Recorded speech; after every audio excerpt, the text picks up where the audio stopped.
Hello, friends. Welcome back to Story Time. Today, the story is about the Magic Tree House Merlin Missions.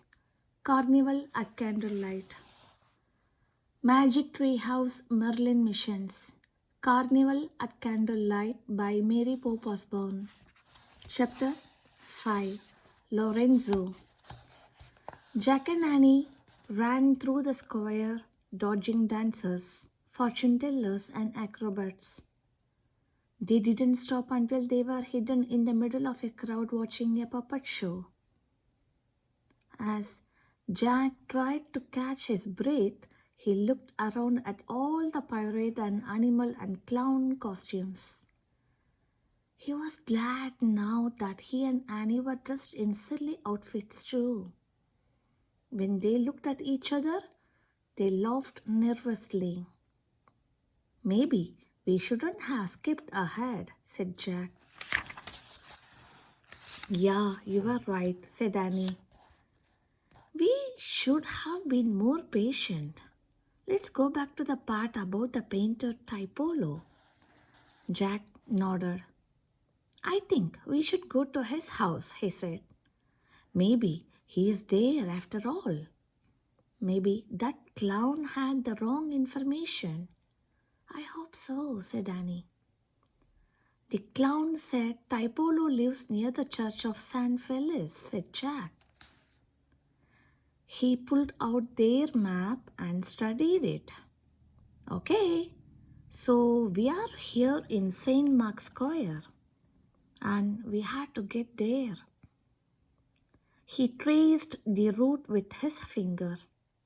Got it? Let's go. Stay in the shadows in case those gods come looking for us. Jack stuffed the book into his backpack. Annie grabbed his hand, and together they squeezed through the carnival crowd until they came to an alley of the square. The wind was blowing harder as Jack and Annie headed down one shadowy alley, then another. They walked between rows of tightly packed shops, cafes, and houses. As they walked farther from St. Mark's Square, the streets became less crowded. After a while, they came to a small footbridge that crossed a canal. As they hurried over the bridge, Jack noticed water rushing onto the sidewalks. What's going on with the water? He said. Let's ask her, said Annie. She pointed to a young woman locking up a cafe. The woman wore a blue mask and a lacy purple dress. Water was swirling around her high black shoes. Excuse me, said Annie. Do you know why there is so much water in the streets?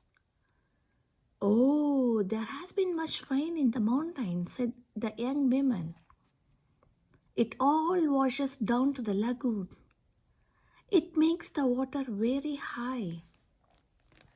Is that dangerous? Asked Jack. The woman smiled. Oh no, she said. We often have high water here in Venice. You shouldn't worry.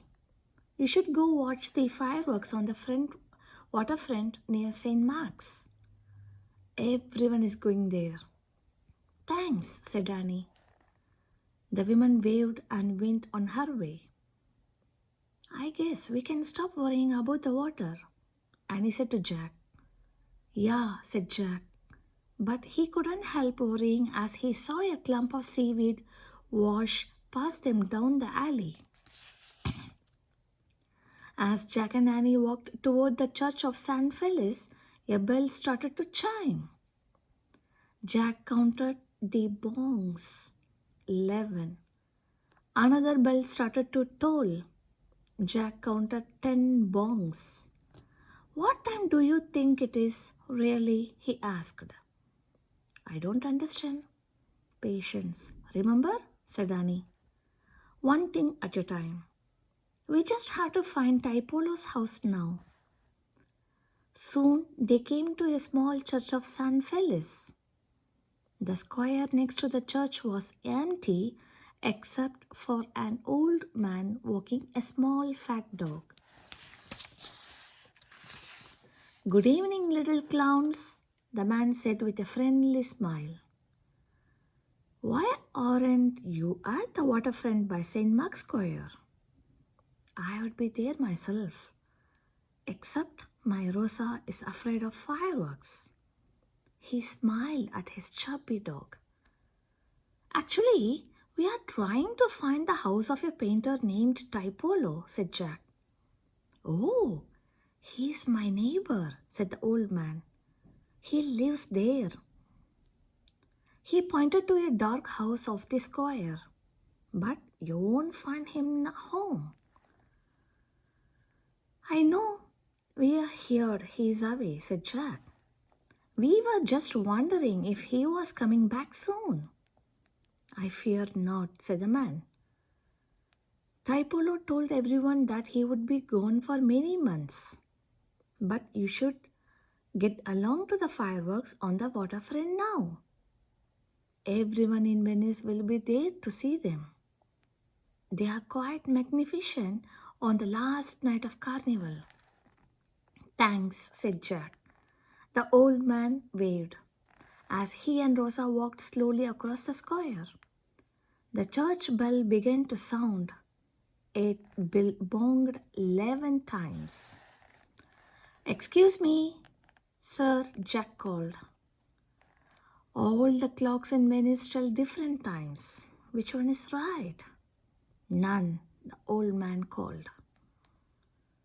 That is one of the wonderful things about our city. Venice is timeless. The man laughed and he and Rosa went inside a small yellow house. Jack sat down on a bench in the square. He put his head in his hands. Annie sat next to him. I guess we do have to skip Tipolo, she said. What's the next thing Merlin tells us to do? Jack sighed. He pulled out the magician's letter and read the next two lines. At midnight, two men will tell you the time. To the top of their tower, hurry and climb. Oh, great, said Jack. How will we know if it's really midnight? The man just said none of the clocks are right because Venice is timeless. According to Merlin, two men will tell us the right time, said Annie. Two men who own some kind of tower we had to climb. Right, said Jack. But that makes no sense either. Who are they? How are we supposed to find them? We will have to skip that part too. We are skipping our whole mission, whatever it is. A terrible disaster is about to happen to some grand lady of the lagoon, and we have no idea who she is. We don't know what the disaster is. We don't know where to find the ruler of the seas, or how to find a painter named Tipolo, or even how to tell the right time. We are completely failing Merlin's test. Calm down. We just have to be patient, said Annie. Everything will make sense soon. How soon? Said Jack. He felt cold and wet and miserable. Very soon, said Annie. In fact, I think I see a light now inside Tipolo's house. She stood up. I definitely see a light. Annie ran over to the small house of the square. She peeped through a window. Jack, she called in a loud whisper. Come here. Jack walked over to her. Someone is painting in there, said Annie.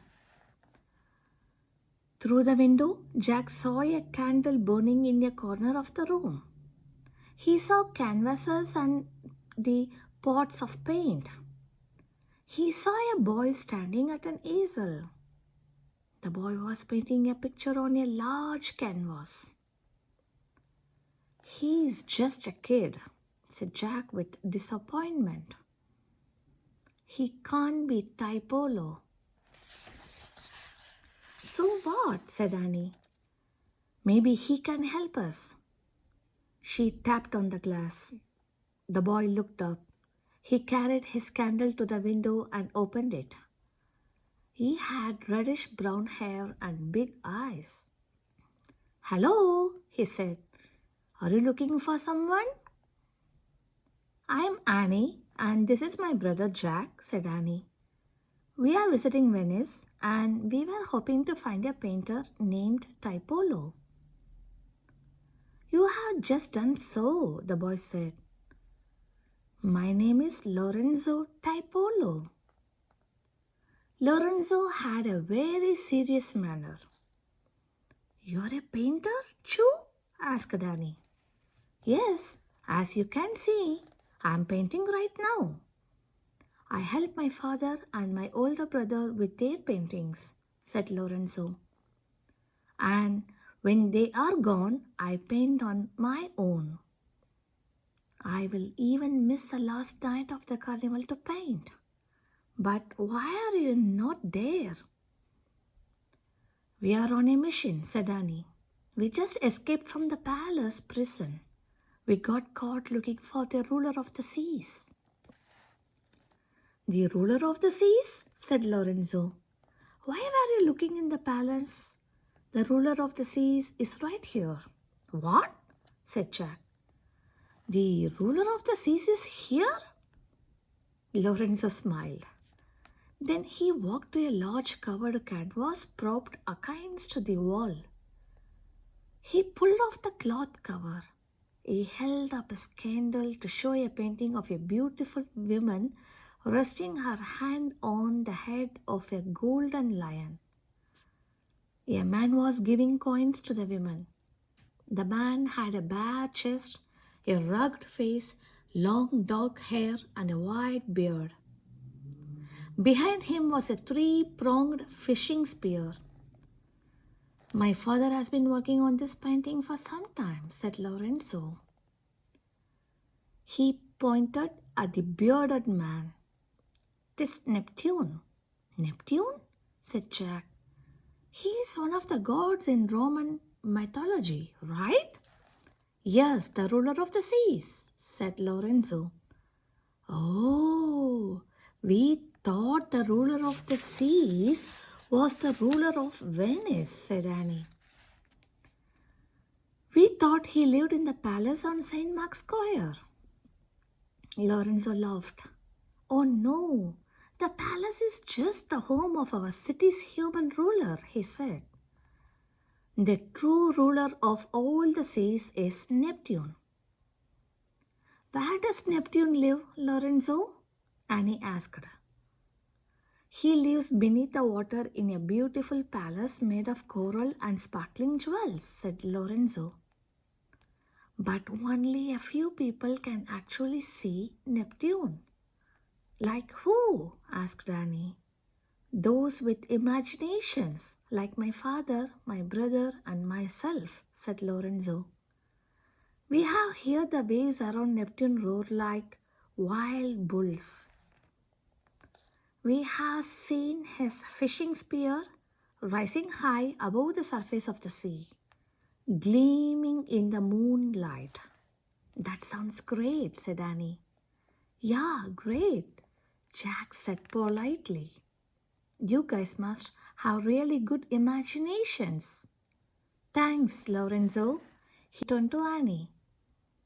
"I'm going to look at the research book some more." Jack walked back to the bench and pulled out their books. He felt totally discouraged. Neptune was not a real person. They would come to another dead end. Annie stayed by the window. "Lorenzo, one more question," she said. "Why is Neptune giving a gift to that lady?" Neptune is offering the riches of the sea to Venice, answered Lorenzo. So the lady in the painting is supposed to be the city of Venice? Said Annie. Yes, said Lorenzo. This is how my father thinks of Venice. She is the grand lady of the lagoon. Jack looked up from the book. He felt goosebumps on his skin. Thanks, Lorenzo, said Annie. You helped us a lot. You are welcome. Annie, said Lorenzo. Good night. Then he closed the window. Jack, Jack, said Annie, hurrying to him.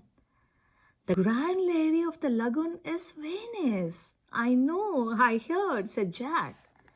Now I understand our mission, said Annie. We have to save Venice from a terrible disaster. We have to save all of Venice. Thanks for watching the video. Continue the remaining chapters in my next video. Thanks again. Bye.